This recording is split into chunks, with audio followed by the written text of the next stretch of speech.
10 अक्टूबर को विश्व मानसिक स्वास्थ्य दिवस मनाया जाता है। इस दिन का मुख्य उद्देश्य मानसिक स्वास्थ्य के महत्व पर प्रकाश डालना और मानसिक स्वास्थ्य समस्याओं के बारे में जागरूकता बढ़ाना है, ताकि लोगों को इस समस्या से जूझ रहे लोगों की सहायता करने के लिए प्रोत्साहित हो सके। दिल्ली पश्चिम बंगाल के सीएम ममता बनर्जी के बयान पर बीजेपी नेता जगनविका पाल ने कहा, बंगाल में कानून व्यवस्था फेल हो गई है, कोई भी सुरक्षित नहीं है। वल्फ एक्ट पास होने के बाद लोगों को भागना पड़ा। अगर वहां सांसद भी सुरक्षित नहीं है या उन पर हमला होता है तो इसके लिए कौन जिम्मेदार है? अगर वहां राज्य प्रायोजित हिंसा हो रही है तो उसके लिए वहां की सरकार जिम्मेदार है। निश्चित तौर पर वहां की चिंताजनक स्थिति पर कार्रवाई होनी चाहिए। पीस का नोबेल पुरस्कार जीतने की अपनी संभावनाओं पर राष्ट्रपति ट्रंप ने कहा, हमने 7 युद्ध रुकवाए हैं, हम 8वें युद्ध को रुकवाने के करीब हैं। मुझे नहीं लगता कि इतिहास में किसी ने इतने सारे मामले सुलझाए हैं। फिर भी शायद वे मुझे यह पुरस्कार नहीं देने का कोई कारण ढूंढ लेंगे। मुंबई की नई मेट्रो लाइन से यहाँ के मेरे परिवारजनों का सफर और आसान होने वाला है। इसके लोकार्पण का अवसर उन लोगों के कारनामों को याद दिलाता है जिनके लिए जनता की सुविधा से बढ़कर सत्ता की सुविधा है। प्रधानमंत्री नरेंद्र मोदी वैग 12B भारतीय रेलवे का पहला लोकोमोटिव है जिसने 10,000 हॉर्स पावर का आंकड़ा पार किया है, जिससे यह अपने पूर्ववर्ती वैग 9 से दुगनी शक्ति हो गया है। उन्नत प्रौद्योगिकी इसमें IGBT आधारित 3 चरण ड्राइव प्रौद्योगिकी है जो इसे माल ढुलाई संचालन के लिए अत्यधिक कुशल और विश्वसनीय बनाती है। भारत में विनिर्माण इन इंजनों का निर्माण करना भारत में असॉल्ट द्वारा Madhepura electric locomotive private limited में किया जाता है। बढ़ी हुई माल ढुलाई क्षमता इसमें भारी मालगाड़ियां लगभग 6,000 टन तक को तेज गति से खींचने के लिए डिजाइन किया गया है, जो माल ढुलाई परिचालन और माल ढुलाई गलियारों के आधुनिकीकरण की सहायता करता है। अफगानिस्तान के विदेश मंत्री अमीर खान मुख्तवी गुरुवार को भारत आ रहे हैं। मुफ्ती के दौरे की पुष्टि करते हुए भारतीय विदेश मंत्रालय के प्रवक्ता रणधीर जायसवाल ने 3 अक्टूबर को कहा था कि संयुक्त राष्ट्र सुरक्षा परिषद समिति ने मुफ्ती को भारत दौरे की छूट दी थी। अमीर खान मुफ्ती का भारत आना क्यों अहम है और इसे लेकर अफगानिस्तान के मीडिया में कैसी चर्चा है? प्रधानमंत्री नरेंद्र मोदी ने कहा, मुंबई के राजभवन में अपने मित्र प्रधानमंत्री कीर स्टारमर का स्वागत करना मेरे लिए अत्यंत हर्ष की बात थी। उनकी पहली भारत यात्रा होने के कारण यह निश्चित रूप से एक विशेष अवसर है। भारत में सबसे बड़े व्यापारिक प्रतिमंडल की उपस्थिति इसे और भी विशेष बनाती है और भारत और ब्रिटिश संबंधों की प्रबल संभावनाओं को दर्शाती है। मुंबई ब्रिटेन के प्रधानमंत्री कीर स्टारमर के साथ एक संयुक्त बयान में प्रधानमंत्री मोदी ने कहा, भारत और ब्रिटेन के बीच कल सबसे बड़ा व्यापारिक नेताओं का शिखर सम्मेलन आयोजित होगा। आज हम भारत ब्रिटेन CEO फोरम और ग्लोबल फिनटेक फेस्टिवल को संबोधित करेंगे। इन सभी के साथ भारत ब्रिटेन सहयोग को और मजबूत करने के लिए और संभावनाएं सामने आएगी। भारत की 95% व्यापारिक गतिविधियां समुद्र के रास्ते होती है, लेकिन हमारे पास फ्लैगशिप जहाज़ों की संख्या चीन, जापान जैसे देशों के मुकाबले में अभी भी सीमित है। और 5 नए समुद्री कानूनों के साथ भारत की मैरीटाइम यात्रा एक नए युग में प्रवेश कर रही है, जिससे पोर्ट, शिपिंग और तटीय व्यापार को मिलेगा नया रूप।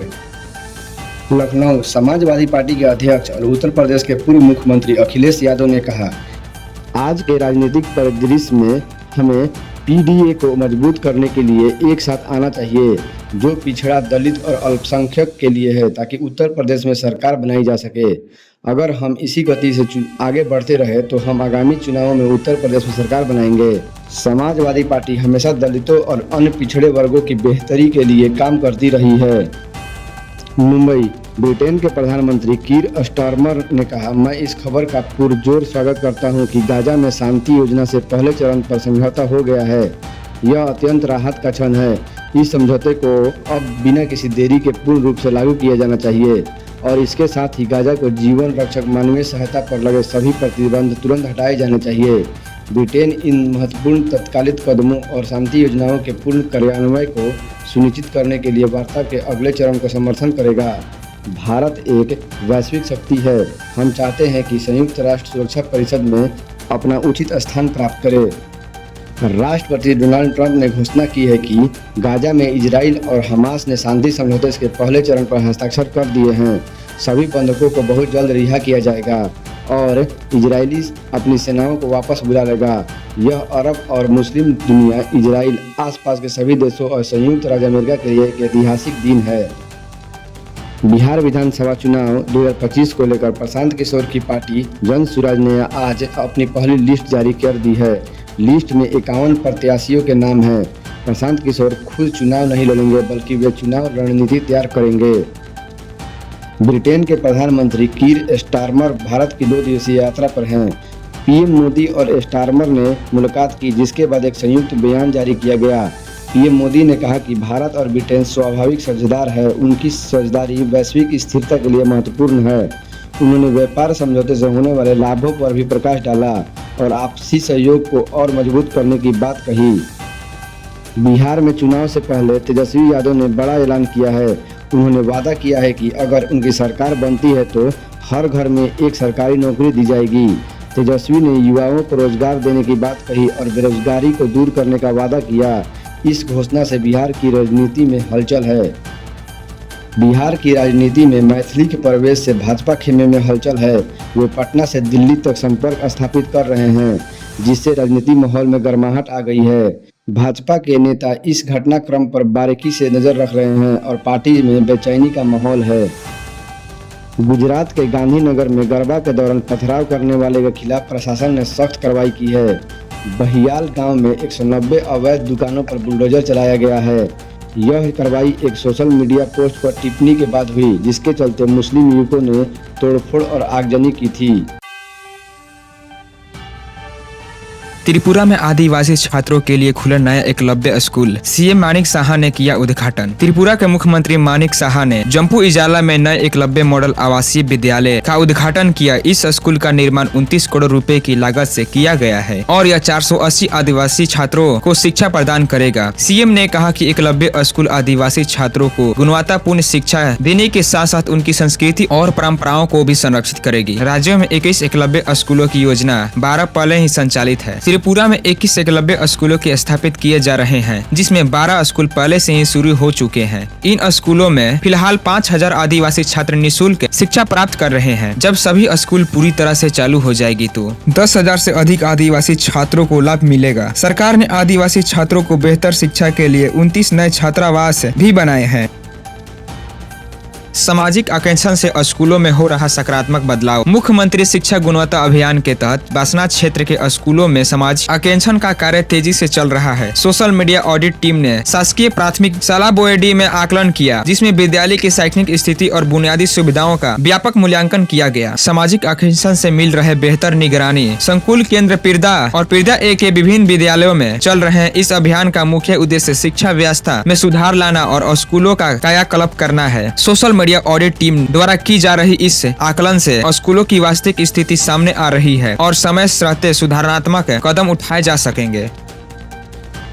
यूपी की बेटियां ने ठुकराया बाल विवाह, चुना शिक्षा का रास्ता। मिशन शक्ति 5.0 ने दिखाई नहीं रहा है। उत्तर प्रदेश सरकार के मिशन शक्ति 5.0 अभियान ने बाल विवाह के खिलाफ ऐतिहासिक मुहिम शुरू की है। अंतर्राष्ट्रीय बालिका सप्ताह के दौरान बाल विवाह को कार्यक्रम के तहत प्रदेश भर में आयोजित गतिविधियों को सैकड़ों बालिकाओं ने शिक्षा और आत्मनिर्भर का रास्ता चुनने का संकल्प लिया। इस दौरान उन साहसी बालिकाओं को सामने किया गया जिन्होंने सामाजिक दबाव के बावजूद बाल विवाह ठुकराकर पढ़ाई जारी रखी। योगी सरकार के प्रयासों से दिख रहा सकारात्मक असर। महिला एवं बाल विकास विभाग के आंकड़ों के अनुसार अब 2000 से अधिक संभावित बाल विवाह रोके जा चुके हैं। राष्ट्रीय परिवार स्वास्थ्य सर्वेक्षण के अनुसार यूपी में बाल विवाह का औसत 15.8% है, जो राष्ट्रीय औसत 23.3% से काफी कम है। सरकार का लक्ष्य 2030 तक प्रदेश को बाल विवाह मुक्त बनाना है। अपर मुख्य सचिव लीना जौहरी ने कहा कि बाल विवाह बालिकाओं के अधिकार को घोर उल्लंघन है और शिक्षा एवं सशक्तिकरण से ही इसका समाधान संभव है। भारत सरकार ने बढ़ते साइबर ठगी के मामलों पर कड़ी कार्रवाई शुरू की है। इलेक्ट्रॉनिक्स और सूचना प्रौद्योगिकी मंत्रालय ने curbing cyber fraud in digital India नई पहल शुरू की है, जिसमें आर्टिफिशियल इंटेलिजेंस और मशीन लर्निंग तकनीक का इस्तेमाल किया जाएगा। सरकारी आंकड़ों के मुताबिक साइबर अपराध के मामले में 2022 में 10.29 लाख से बढ़कर 2024 में 22.68 लाख तक पहुँच गई है। सरकार ने 1930 हेल्पलाइन नंबर शुरू की है, जहाँ पीड़ित तुरंत शिकायत दर्ज करा सकते हैं। अब तक 9.24 लाख संदिग्ध सिम कार्ड और 2.63 लाख IMEI नंबर ब्लॉक किए जा चुके हैं। AI तकनीक से संदिग्ध लेनदेन और फ्रॉड पैटर्न की पहचान की जाएगी। इसके अलावा 1 लाख से ज्यादा पुलिस अधिकारियों को साइबर जांच का प्रशिक्षण दिया जा चुका है। यह कदम देश में डिजिटल लेनदेन को सुरक्षित बनाने के लिए उठाया जा रहा है।